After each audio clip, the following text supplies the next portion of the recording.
안녕하세요. 대기업에서 자동차 산업과 2차 전지를 담당하고 있는 멘토 한중입니다. 자, 오늘 LNF 또 함께 보도록 할 건데, 최근까지 LNF는 사실 뭐 제가 이런저런 얘기들을 다 말씀을 드렸기 때문에 수급적인 부분들에서 계속 이어가면서 말씀을 드려야 될 것 같습니다. 그래서 오늘은 LNF 관련해서 뭔가 특별하게 얘기를 하기보다는 현재 반복되는 상승과 조정이 이어지고 있는 상황이죠.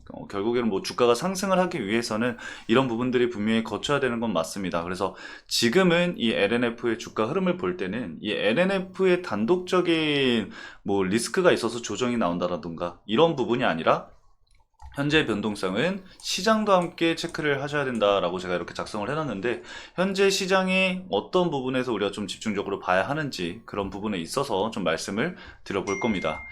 그리고 현재 3월 15일 리튬 가격과 그리고 수급적인 부분도 오늘 역시나 체크를 해볼 거니까요. 여러분들 천천히 오늘도 영상 시청해 주시고 좋아요 한 번씩 부탁드리도록 하겠습니다. 자, 그럼 본격적으로 LNF 함께 보도록 하겠습니다. 자, 오늘 전반적인 시장을 좀 살펴보고 차트적인 부분과 수급 체크하도록 하겠습니다. 자, 오늘은 여러분들도 아시겠지만 오늘 시장을 좀 주도한 테마들은 뭐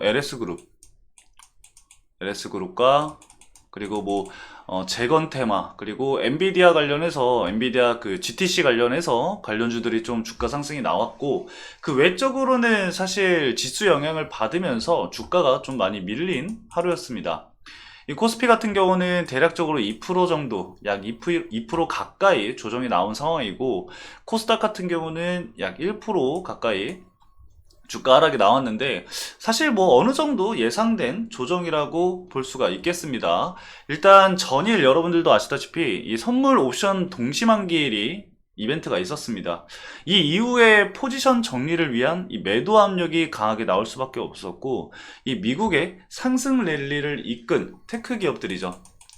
이 테크 기업들도 밀리고 현 시점 국내 증시도 단기 고점 구간이었기 때문에 이 증시 조정은 예견된 부분이었다라고 할 수가 있겠고, 그리고 어제 이제 PPI 지수가 시장 예상보다 좀 강하게 나오면서 인플레와 이 연준 통화 정책 우려가 위험자산 선호 심리 후퇴로 연결이 됐고, 이게 미 국채 금리가 큰 폭으로 상승하게끔 연결이 또 진행이 됐습니다. 최근 사실 이 미증시랑 이 주요 자산 가격의 상승에 따라서 이 인플레 부담이 조금 완화가 되고 있다. 그리고 경기는 양호하다라는 인식이 바탕이 되어 왔던 만큼, 이번에 좀 재차 확인된 이 물가 우려는 투자 심리를 크게 위축시킬 수밖에 없었다고 생각을 합니다. 그래서 그 영향을 오늘 국내 증시도 받았다라고 좀 볼 수가 있을 것 같고요. 지금 시점에서 이 금리나 기대감 부분이 좀 중요하다고 볼 수가 있겠는데, 원래 6월달 이제 지난달 기준으로 해서 6월 금리나 확률이 패드워치상 80% 정도 나왔었거든요. 근데 현 시점 60% 가까이 낮아지면서 이 금리 인하에 대한 기대감이 또 후퇴했다고 볼 수가 있겠죠. 계속 뭐 후퇴라는 얘기밖에 나오질 않고 있는데, 그만큼 시장에서 이제 좀 조심스럽게 보고 있다라고 보시면 될 것 같아요. 그리고 또 이제 다음 주에 FOMC가 예정이 되어 있습니다, 여러분들. FOMC. 이 다음 주에 예정된 이 FOMC의 이 전도표 조정 가능성도 제기가 되고 있기 때문에, FOMC 이전까지는 사실 방금도 말씀드렸다시피 이 관망세가 좀 유지가 될 것이다 라고 저는 일단은 바라보고 있습니다. 그래서 아마 다음 주 FOMC 전까지는 좀 지수 변동성이 좀 크게 나오지 않을까, 그리고 일부 좀 부각을 받지 못하는 업종들은 다소 좀 밀리는 모습을 보여주지 않을까, 그래서 테마성 위주의 장세가 될 것이라고 좀 판단이 되기 때문에, 그런 부분에 있어서는 여러분들이 주의가 필요하고, 그리고 현 시점 보유하고 있는 종목들의 일부 조정 나오는 것들은 그 종목에 대한 문제가 아니라 이 시장에 대한 문제일 가능성이 굉장히 높다라고 좀 말씀을 드리고 싶습니다. 그리고 한 가지 더 또 말씀을 드리면은, 그 최근 이제 시장에서 대두되었던 부분들이 있습니다. 어떤 게 있냐면은 이 밸류업 프로그램이 이제 얘기가 계속해서 나왔었고, 최근에 또 이제 계속 관심을 받았던 이슈이기도 하죠. 근데 이게 이제 밸류 프로그램의 되돌림 또한 오늘 또 시장에 좀 안 좋은 영향을 줬습니다. 이 전일 밸류 프로그램 간담회 영향으로 인해서 급등했었던 저 PBR 업종들의 이 되돌림이 발생이 되면서 단기 급등에 따른 사실 단기 차익 실험 물량이 출회했다고 볼 수 있어요. 근데 이거는 좀 중장기적인 부분이 아니라 제가 봤을 때는 단기적으로 그냥 단기적인 조정으로 그칠 것으로 좀 예상이 되고 있고, 다만 우리가 이 저 PBR이라는 게 어쨌든 성장성이잖아요. 성장성.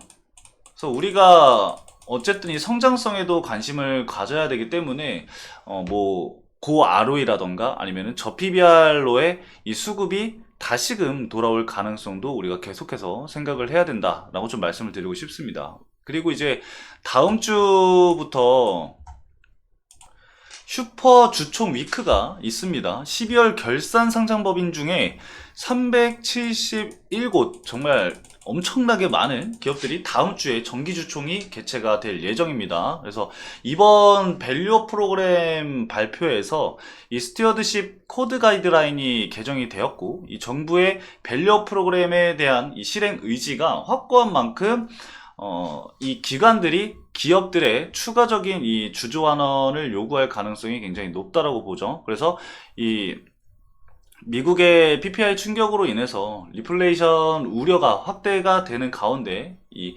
코스닥보다는 코스피 쪽으로 자금이 좀 몰릴 가능성과, 그리고 이 저 PBR 관련해서 관련주들의 다시 한번 일부 수급 이동이 나올 가능성도 높다라고 좀 볼 수가 있겠습니다. 그래서 시장은 여러분들이 좀 이렇게 보시고 다음 주까지 좀 관망세를 좀 유지하시면서 좀 조심히 시장을 좀 바라보시면 될 것 같고요.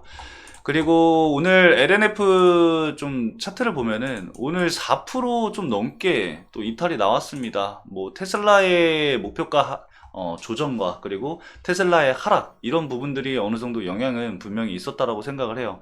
근데 그 영향이 점점 제가 봤을 때는 좀 줄어가고 있다라고 봅니다. 그리고 결과적으로 사실 이 LNF가 테슬라라는 거를 좀 벗어나기 위해서는 결국에는 거래처 다각화가 필요합니다. 거래처 다변화가 필요한 상황이기 때문에 무엇보다 가장 중요한 거는 제가 이전부터 말씀드렸고 여러분들도 기다리고 있는 유럽의 이 수주적인 부분들, 그런 부분들이 좀 명확하게 나와주면은 사실 이런 테슬라 악재를 더 반영을 하기보다는 긍정적인 호재성인 부분을 반영을 할 수 있는 구간이기도 하거든요. 그래서 우리가 기다려야 되는 부분들을 좀 계속해서 기다리면서 그 이슈가 나왔을 때 과연 기존의 얘기가 나왔었던 뭐 20조 규모의 수주 공시가 나올 것인지, 아니면은 이 전방산업 부진으로 인해서 일부 좀 조정된 가격으로 나온다고 한다든지, 뭐 그런 부분들을 좀 체크를 해봐야 될 것 같습니다. 그래서 앞으로는 수급적인 부분들 그리고 이슈적인 부분들을 계속해서 체크해 나가는 게 중요할 것 같고, 오늘 기관에서 매도 물량이 좀 나왔는데 뭐 크게 신경 쓸 만한 물량은 아닌 것 같아요. 그리고 외국인 자금 이탈도 그렇게 크진 않고, 일단은 메이저 수급인 모건스탠리에서도 매도 물량이 크게 나온 것은 없으니까 크게 걱정하지 않으셔도 될 것 같습니다. 수급적인 부분에 있어서는요. 그래서 오늘 글로벌 이슈랑 그리고 수급적인 부분들 여러분들 꼭 체크하시고 넘어가시길 바라겠고요. 그리고 리튬 가격은 또 보면은 다소 이제 상승한 이후에 단기적인 박스권을 좀 형성을 하고 있습니다. 그래서 이 시점에서 추가적인 리튬 가격 반등이 나올 것인지는 조금은 더 지켜봐야 될 것 같습니다. 아직 뭐 과거 대비해서 한 18% 정도 이렇게 좀 올라오긴 했지만 좀 더 상승이 나와줘야 된다고 저는 생각을 합니다. 근데 그거는 아직까지는 우리가 쉽게 예상을 하기에는 다소 무리가 있기 때문에 조금은 더 지켜봐야 될 시점이다. 그래서 이거는 계속 제가 체크를 하면서 여러분들에게 좀 말씀을 드릴 거니까요. 여러분들도 제 영상 보시면서 계속해서 좀 체크해 나가시면 좋을 것 같습니다. 그래서 뭐 새로운 이슈가 있다라던가 특별하게 체크를 해야 되는 부분이 있으면은 제가 영상에 녹여서 말씀을 드릴 거니까요. 오늘은 여기까지 말씀을 드리면서 마치도록 하겠습니다. 오늘도 시청해주신 여러분들 너무나도 감사드리고요. 이번 주 너무 수고하셨다 말씀을 드리면서 저는 다음 주에 찾아뵙도록 하겠습니다. 감사합니다.